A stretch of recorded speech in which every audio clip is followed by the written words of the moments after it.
नमस्कार दोस्तों। आज मैं आपको सुनाने जा रही हूँ माँ की जायदाद पाने के लिए बेटे ने माँ को मारने के लिए बनाया प्लान। तो माँ ने कर दिया ऐसा काम कि बेटे के पैरों तले जमीन निकल गई। आज बगीचे की आराम कुर्सी पर बैठकर रामेश्वर जी, जो कि लगभग 60 वर्षीय एक बुजुर्ग थे, चाय की चुस्की लेते हुए कुछ खोए खोए से लग रहे थे। साथ बैठी उनकी पत्नी विमला जी ने उन्हें ऐसे बैठे देखकर झंझोड़ कर कहा, आप फिर दादी की यादों में खो गए। रामेश्वर जी जैसे सोते से जागे, उन्होंने चौंक कर कहा, हाँ रे, आज बड़े दिन बाद दादी की याद बड़ी शिद्दत से आ रही है। क्या तो भूल गई, अगर दादी ना होती तो आज ना हम दोनों पति पत्नी होते, ना ही हमारे पास इतनी बड़ी संपत्ति होती। तो वैसे ही नौकरानी रहती और मैं भी कहीं छोटी मोटी नौकरी कर रहा होता। आइए हम रामेश्वर जी और विमला जी की कहानी सुनते हैं। बात आज से लगभग 35 साल पुरानी है। रामेश्वर जी अपने गांव में रहते थे, बेरोजगार थे। पिता की पेंशन पर घर बे मुश्किल चलता था। लाख कोशिशों के बावजूद उन्हें कहीं नौकरी नहीं मिल रही थी। पिता भी उनके भविष्य को लेकर बहुत चिंतित रहते थे। पिछले कुछ दिनों से पिता बीमार चल रहे थे। रामेश्वर जी अपनी नौकरी की उधेड़ बुन में लगे हुए थे। आज अचानक चाय के टपरे में उन्हें बचपन का दोस्त हरीश दिखाई दी। शहर में रहकर नौकरी करता था। उसे यहाँ देखकर रामेश्वर जी को आश्चर्य हुआ, तो वो उसके पास गए और बोले, अरे हरीश, तू कब आया रे? हरीश भी उनको देखकर खुश हो गया। दोनों चाय पीते हुए बातें करने लगे। रामेश्वर जी ने बातों बातों में हरीश से अपनी परेशानी बताई, तो कुछ सोचकर वो बोला, तुम मेरे साथ शहर जा सकता है क्या? रामेश्वर जी बोले, क्या वहां शहर में मेरे लिए एक नौकरी की व्यवस्था तू कर सकता है? हरीश बोले, मेरे एक मित्र है जो बड़ा जुगाड़ू है, मैं उससे बात करके तुझे खबर करता हूँ। रामेश्वर जी मन में आशा लिए घर लौटे। हाथ मुंह धोकर खाने बैठे तो रामेश्वर जी मुस्कुरा रहे थे। पिता ने यूं ही पूछा, क्या बात है बेटे, आज बड़ा खुश दिख रहा है? रामेश्वर जी बोले, हाँ बाबूजी, आज चाय के टपरे पर हरीश मिला था। उसने बोला शहर में मेरे लायक कोई नौकरी ढूंढ देगा। इस बात को एक हफ्ता गुजर गया। रामेश्वर जी रोज हरीश के फोन का इंतजार करते, मगर कोई खबर नहीं आ रही थी। रामेश्वर जी रोज अखबार में भी नौकरी के विज्ञापनों को देखते रहते थे। वो इतना परेशान हो चुके थे कि कोई भी नौकरी करने को तैयार थे। आज उसकी नजर एक विज्ञापन पर पड़ी, जिसने एक बुजुर्ग महिला की देखभाल के लिए केयर टेकर की आवश्यकता बताई थी। उनके साथ 24 घंटे उनके घर पर रहकर उनकी देखभाल करनी थी और समय पर दवाई देना, डॉक्टर से अपॉइंटमेंट लेना, समय समय पर चेकअप कराने ले जाना इत्यादि काम करने थे। नीचे एक फोन नंबर दिया था जिस पर संपर्क करना था। रामेश्वर जी ने विज्ञापन देखा और सोचा कि जब तक कोई ढंग की नौकरी ना मिले, वो इस काम को जिम्मेदारी से कर सकते हैं। उन्होंने पिताजी से बात की तो वह हिचकिचाते हुए बोले, बेटा बता नहीं, वो महिला कैसी हालत में है, तुझे कहीं उनकी मल मूत्र त्याग की व्यवस्था ना करना पड़े। और फिर महिला के लिए पुरुष केयर टेकर वे लोग रखेंगे या नहीं? मगर रामेश्वर जी बोले, उन्होंने ऐसा तो कोई संकेत नहीं दिया है। इस काम के लिए उन्हें महिला केयर टेकर ही चाहिए। इसे मैं बात करके देखता हूँ, यदि जमा तभी जाऊंगा। उन्होंने हरीश को फोन लगाया, जो उसी शहर का पता दिया था और किसी परिचित की जमानत भी चाही गई थी। हरीश ने पता लगाकर उसे वापस फोन करके बताया कि उसके परिचित के एक नौकरी के लिए एक व्यवस्था की गई है। रामेश्वर जी किसी रिश्तेदार को ही चाहिए। तब विदेश में रहते हैं। उनकी लगभग 70 वर्षीय बुजुर्ग माताजी अकेले यहाँ रहती हैं, जो वैसे तो स्वस्थ हैं और चल फिर लेती हैं, मगर फिर भी उनकी उम्र को देखते हुए वे सावधानीवश एक केयर टेकर रखना चाहते हैं और उन्होंने पुरुष केयर टेकर को प्राथमिकता दी है, इसलिए वो चाहे तो इस नौकरी को कर सकते हैं। हरीश ने अपनी जमानत पर रामेश्वर जी के लिए वो नौकरी पक्की करवा दी। रामेश्वर जी अगले दिन रवाना हो गए। वहां जाकर उसने देखा बुजुर्ग महिला सामान्य रूप से स्वस्थ है और उनको मात्र हार्ट की समस्या थी, इसलिए सावधानी आवश्यक थी। रामेश्वर जी ने अपना परिचय दिया तो उन्होंने घर की काम वाली विमला जी को आवाज देकर बुलाया और रामेश्वर जी के रहने का कमरा दिखाने और उसके लिए चाय बनाने को कहा। विमला जी एक लगभग 20 वर्षीय की साधारण नाक नक्श वाली युवती थी, जो अनाथ थी और बचपन से उन बुजुर्ग महिला के पास ही पली थी। विमला जी आई और रामेश्वर जी को ऊपर से नीचे तक देखकर उसे अपने साथ आने का कहकर उसका कमरा दिखाने ले गई। वो बड़बड़ाती जा रही कि देखे कब तक टिकेगा ये। रामेश्वर जी चुपचाप सब सुनते रहे।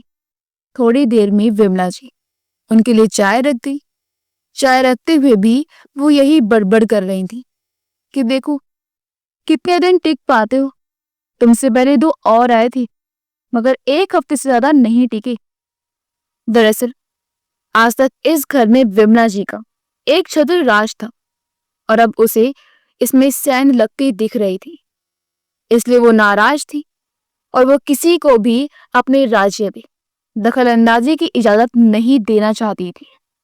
सो कुछ ना कुछ ऐसा करती थी कि अगला खुद ही तंग आकर काम छोड़ देता था। रामेश्वर जी ने बड़ी दक्षता से बुजुर्ग महिला का काम संभाल लिया। वो ने विमला जी को देखा देखी दादी संबोधित कहने लगा। वो बाजार से सामान लाती तो विमला जी साथ जाती। रास्ते भर बड़बड़ करती और धमकाती जाती कि बाजार के पैसे में गोलमाल करोगे तो दादी से शिकायत कर दूंगी। वो बाजार पैदल ही जाती और पैदल ही लौटती थी। वो सारा सामान भी रामेश्वर जी से उठवा कर लाती। ऐसे दिनों की नमक मिर्च युक्त नोक झोंक कब प्यार में बदल गई, उन्हें पता ही नहीं चला। ये बात दादी से भी नहीं छुप सकी। उन दोनों के इस छुपे प्रेम की अकेली साक्षी थी। दिन ऐसे ही कट रहे थे। सभी लोग हंसी खुशी रह रहे थे। एक दिन अचानक दादी की एक सहेली सुधा दादी से मिलने आई। उसे रोते हुए बताया कि उनके विदेश में रह रहे बेटे ने उनकी जानकारी के बगैर उनका मकान बिल्डर को बेच दिया है और उन्हें वृद्धा आश्रम चले जाने को कह दिया है। दादी ने पूछा मकान किसके नाम से था, तो उन्होंने बताया कि उनके पति ने लाड जताते हुए बेटे के नाम ही सारी संपत्ति कर रखी थी। दादी बोली फिर तो अब कुछ हो भी नहीं सकता। वह 2 दिन दादी के पास रहकर आखिर चली गई वृद्धाश्रम। दादी भी मन में विचार करने लगी कि क्या मेरा बेटा भी ऐसा कर सकता है। फिर खुद ही बोली अरे नहीं, एक तो वो वैसा लालची नहीं है और फिर संपत्ति भी तो मेरे नाम से है। दादी की 1-2 दिन के अंतराल में अपने बेटे से जो स्टेटस में था बात होती रहती थी।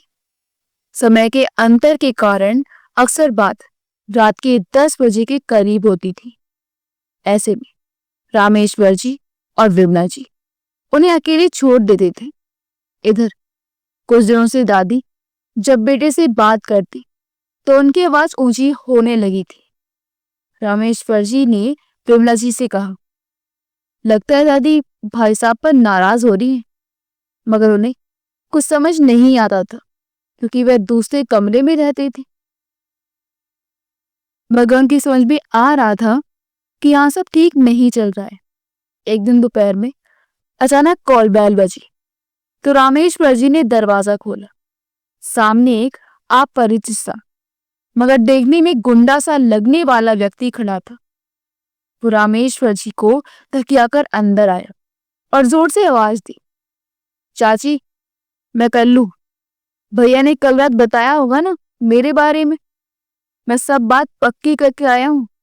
आप बिल्कुल चिंता मत करना। मेरे होते हुए आपको इस प्रॉपर्टी की सही कीमत मिलने में कोई दिक्कत नहीं होगी। मैंने अपने परिचित बिल्डर से बात कर रखी है। और हाँ, आपके लिए शहर के सबसे बढ़िया वृद्धा आश्रम में कमरा भी देख आया हूँ। आपको बिल्कुल तकलीफ नहीं होगी। रामेश्वर जी चौंके। उसने कुछ कहना चाहा, इतने में दादी अंदर से बड़बड़ाती हुई बाहर आई और बोली, देखो कल्लू, तुम पहले भी आए थे और मैं तुमको पहले भी कह चुकी हूँ कि मेरे जीते जी ये मकान नहीं बिकेगा। मैं आज डोली में बैठकर आई थी, अब बढ़ती में ही जाऊंगी, इसलिए तुम जाओ, तुम्हारी दाल यहाँ नहीं गलने वाली।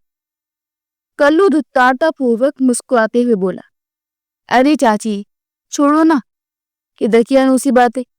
भैया ने एग्रीमेंट की पेपर बनाने को बोल दिया है। मैं कल परसों में बना लूंगा। आप बस दस्तखत कर देना, पैसे भैया के अकाउंट में पहुंच जाएंगे। दादी चीखी, तू जाता या नहीं?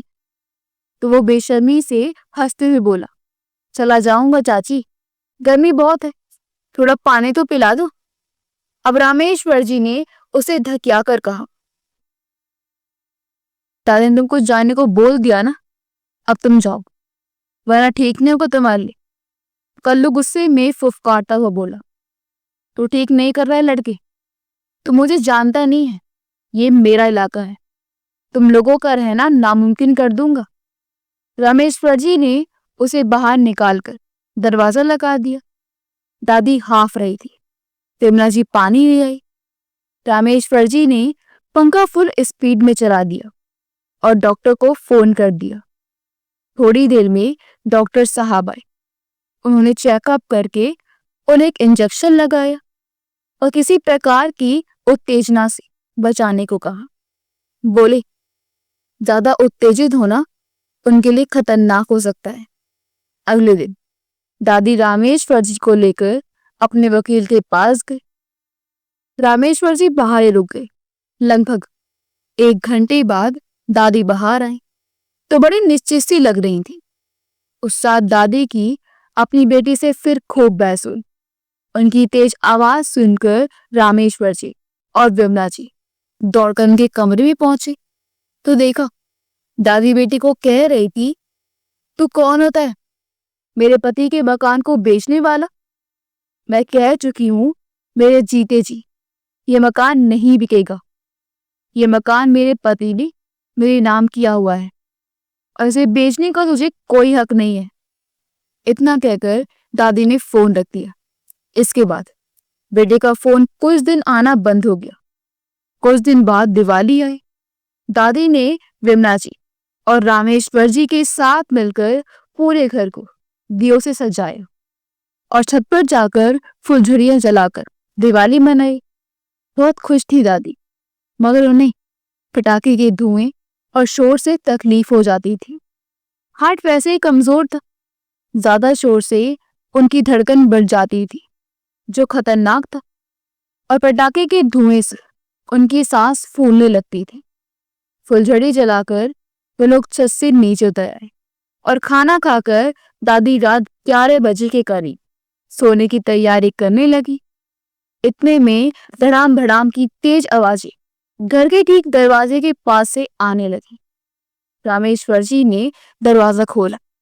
देखा तो नशे में धुत कल्लू और उसके 4 साथी मिलकर बड़े बड़े पटाखे उनकी बाउंड्री के नजदीक फोड़ रहे थे। रामेश्वर जी ने मना करना चाहा तो कल्लू ने धमकाते हुए कहा, सुन बे, ये तेरे बाप की जगह नहीं है, बल्कि सरकारी है। हमें यहाँ पटाखे फोड़ने से कोई नहीं रोक सकता है, समझा? वे लोग और भी ज्यादा पटाखे एक साथ फोड़ने लगे। रामेश्वर जी ने बाहर निकलकर उन्हें समझाना चाहा, मगर किसी तरह दादी और विमला जी उन्हें खींचकर अंदर लाई। दादी ने रामेश्वर जी को मना किया कि उनके मुंह ना लगे और वे अपने कमरे में चली गई। विमला जी रामेश्वर जी को साथ लेकर अंदर चली आई। दोनों ने मिलकर सभी खिड़की दरवाजे अच्छी तरह से बंद कर दी और दादी को नींद की गोली देकर सुला दिया। रामेश्वर जी उनके पैरों के पास ही बैठ गए और हल्के हल्के उनके पैर दबाने लगे। इससे उन्हें गहरी नींद आ गई। पटाखे अभी भी बदस्तूर चल रहे थे और सोते हुए भी दादी पटाखों की आवाज से चौंक उठती थी।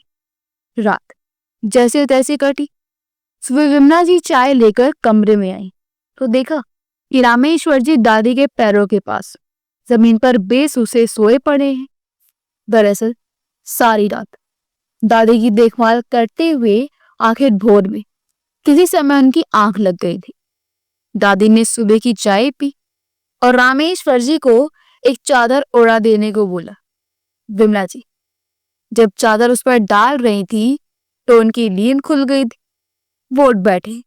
विमला जी अपने और उनके लिए भी चाय ले आई। चाय पीते हुए रामेश्वर जी दादी से बोली, दादी आप मुझे आज्ञा दो तो मैं उस गुंडे को एक दिन मैं सीधा कर दूंगा।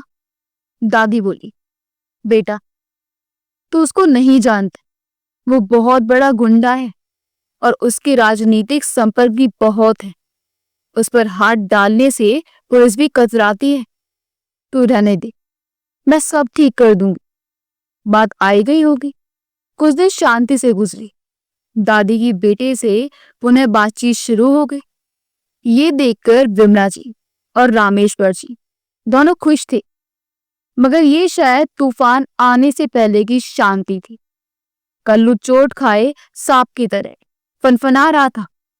उसे मालूम हो चुका था कि दादी को पटाखे से तकलीफ होती है।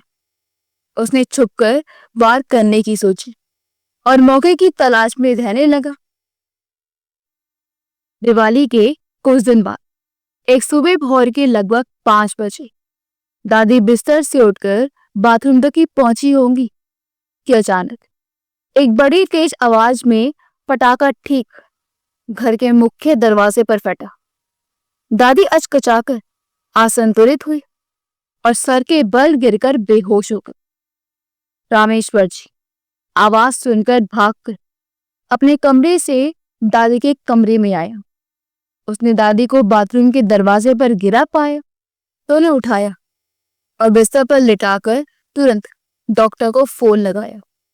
थोड़ी देर में डॉक्टर ने आकर दादी का चेकअप कर उन्हें फौरन अस्पताल ले जाने को कहा। अस्पताल में जांच के बाद पता लगा गिरने से सर पर लगी चोट से हेमरेज हो गया है। 2 दिन उसी तरह बेहोश रहकर दादी ने दम तोड़ दिया। रामेश्वर जी और विमला जी तो जैसे अनाथ हो गए। डॉक्टर साहब ने उनके बेटे को खबर दी। बेटा विदेश से आया और दादी की अंतिम क्रियाओं से निवृत्त होने के बाद उसने कल्लू को बुलाया। रामेश्वर जी और विमला जी कल्लू को देखकर चौंके, मगर दादी के बेटे ने उसे अपनी बगल में बिठाया और रामेश्वर जी और विमला जी को भी सामने बिठाया। रामेश्वर जी ने कुछ कहना चाहा, उसने उसे रोक दिया और कल्लू से बोला कि वो पेपर निकाले। कल्लू एग्रीमेंट के पेपर्स तैयार करके ही लाया था। बेटे ने पढ़कर उस पर हस्ताक्षर कर दिए और कल्लू से बोला, लो अब तुम संभालो, आज से ये सब तुम्हारे जिम्मे। और हाँ, मेरा भुगतान बैंक में जल्दी जमा करवा दो, जिससे हम फाइनली ये प्रॉपर्टी तुम्हारे हवाले करके फुर्सत पाए। मुझे वापस भी जाना है, मेरे पास ज्यादा समय नहीं है। कल्लू बोला, बस आप फिक्र मत करो, आज ही बिल्डर चेक से भुगतान कर देगा। परसों तक आपके खाते में पैसे आ जाएंगे। दादी के बेटे ने रामेश्वर जी और विमला जी की ओर देखकर कहा कि आज से तुम दोनों की भी छुट्टी।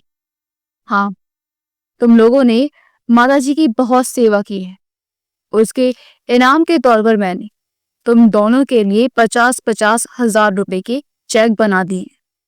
जाने से पहले वह ले लो। रामेश्वर जी और विमला जी ने एक दूसरे को देखा और एक साथ हाथ जोड़कर बोले, भाई साहब, हमें दादी का प्यार मिला, वही हमारे लिए कमाई और इनाम है। हमें आपके रुपए नहीं चाहिए। जब दादी नहीं रही तो रुपए लेकर हम क्या करेंगे? हम दोनों भी आज ही यहाँ से चले जाएंगे। और लोगों की बात चल ही रही थी कि अचानक ही कॉल बेल बजी। रामेश्वर जी ने दरवाजा खोला और आगंतुक को सादर अंदर लेवा लिया। आगंतुक कोई और नहीं, दादी के वकील साहब थे, जो हाथ में ब्रीफ केस लेकर आए थे। कमरे में आने पर उन्होंने सबका अभिवादन किया। उनके अचानक आगमन से सभी थोड़ा आश्चर्यचकित थे। उन्होंने एक तरफ सोफे पर बैठकर अपनी बात प्रारंभ की। वह बोले, आज दादी को गुजरे 15 दिन हो चुके हैं और उनके निर्देश अनुसार ही मैं आज आपको उनकी वसीयत पढ़कर सुना दूं। ऐसा ही निर्देश दादी ने मुझे दे रखा था। बेटा चौंक कर बोला, क्या क्या कह रहे हैं आप वकील साहब? मेरी जानकारी के अनुसार तो माता जी ने कभी कोई वसीयत नहीं बनवाई थी। फिर आप किस वसीयत की बात कर रहे हैं? वकील साहब संजीदगी से बोले, उन्होंने अभी कुछ दिन पहले ही रजिस्टर्ड वसीयत तैयार कराई थी और उसके अनुसार उनकी मृत्यु के 15 दिन बाद ही वह वसीयत खुलना है। सो मैं आज उसे लेकर आया हूं। सभी वकील साहब की बातें सुनकर आश्चर्य में पड़ गए, मगर रामेश्वर जी को याद आ गया कि दादी उनके साथ वकील साहब के घर गई थी।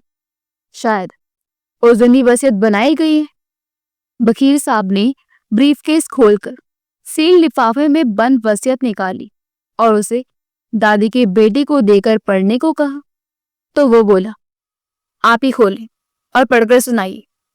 वकील साहब ने खोलने से पहले गवाही के तौर पर लिफाफे पर दादी के बेटे रामेश्वर जी और कल्लू के दस्तखत लिए। फिर लिफाफा खोलकर उसमें से वसीयत निकाली और पढ़ना शुरू किया। प्रारंभ में दादी ने अपना परिचय और संपत्ति का विवरण लिखाया था। सभी उत्सुकता से वसीयत के आखिरी पैरा को सुनने की प्रतीक्षा कर रहे थे। वकील साहब पढ़ते जा रहे थे और अंत में उन्होंने पढ़ा कि मेरे स्वर्गीय पति द्वारा अर्जित कमाई से बना वो घर जिसमें मैं निवास करती हूँ और उसकी एकमात्र स्वाभिमानी हूँ, उस मकान पर मेरे बेटे अथवा किसी भी अन्य रक्त संबंधितों का कोई स्वातत्व हक अथवा दावा मान्य नहीं होगा, बल्कि मेरी मृत्यु के पश्चात निर्विवाद रूप से मेरे उस मकान के संयुक्त मालिक मेरी देखभाल करने वाले विमला जी और रामेश्वर जी संयुक्त रूप से होंगे।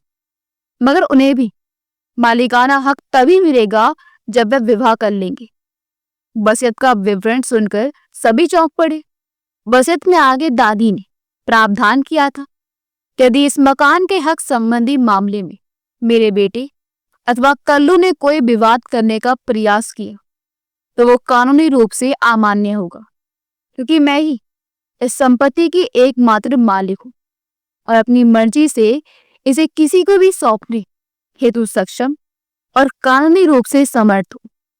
ये सब सुनकर सभी ने सोचा कि दादी ने फुल प्रूफ रूप से व्यवस्था कर दी है।